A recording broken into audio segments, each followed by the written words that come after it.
সকলোকে নমস্কাৰ জনাই মোৰ আকৌ এটা নতুন ভিডিঅ'লৈ স্বাগতম। আজি মানে আমি শিৱসাগৰত থকা ৰংঘৰলৈ গৈ আছোঁ আৰু মোৰ লগত আছে আজি জিম্পি মানে মোৰ মানুহজনী হয়। আৰু জিম্পি মানে আজিলৈকে ভিডিঅ' তোলোৱা নাই, সেইকাৰণে অলপ লাজ কৰিছে, কিন্তু হাঁহ এটা দিছে বাৰু দেই।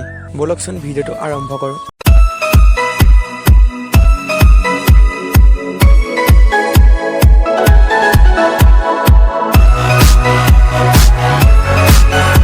বৰ্তমান আমি আহি এতিয়া ৰংঘৰ পালোঁ। এইখনেই হ'ল ৰংঘৰলৈ সোমোৱা মেইন গেটখন। এইখনেদি এতিয়া আমি সোমাই যাব লাগিব আৰু এতিয়া টিকেটটো লৈ লওঁ ব'লক। ইমান মানুহ দেখিছে টিকেট লোৱা। এতিয়া আমি টিকেটটো লৈ ল'লোঁ। এজনত 25 টকাকৈ, আমাৰ দুজন কাৰণে 50 টকা দিবলগীয়া হৈছে। আৰু টিকেটটো আনি পেলাই এনেকৈ এই বহি আছে যে দাদাজনক দিব লাগিব, মানে টিকেটটো অকণ ফালি দিব।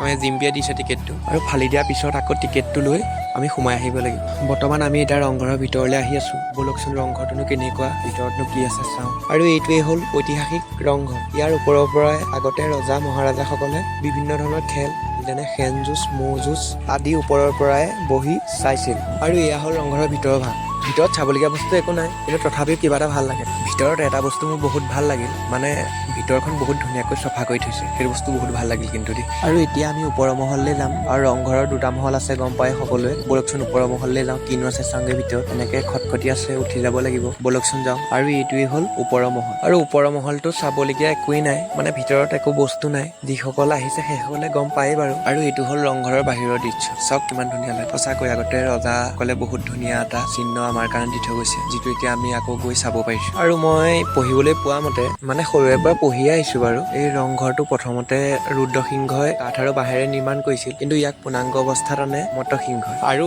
ৰংঘৰৰ বাহিৰত যদি চাই, আগতে যি খেল হৈছিল তাৰ কিছু দৃশ্য এনেকৈ বনাই থোৱা আছে। আৰু এইফালে ম'হ যুঁজো আছে, আৰু মল্লযুদ্ধও এনেকৈ কিছু দৃশ্য বনাই থোৱা আছে, দেখিছে। মানে যিকেইটা খেল হৈছিল চাগে মোৰ হিচাপত, সেই খেলকেইটা মানে ধুনীয়াকৈ বনাই থোৱা আছে। আজিলৈ ভিডিঅ'টো ইমানেই, আকৌ নেক্সট ভিডিঅ'ত লগ পাম। সকলোকে ধন্যবাদ।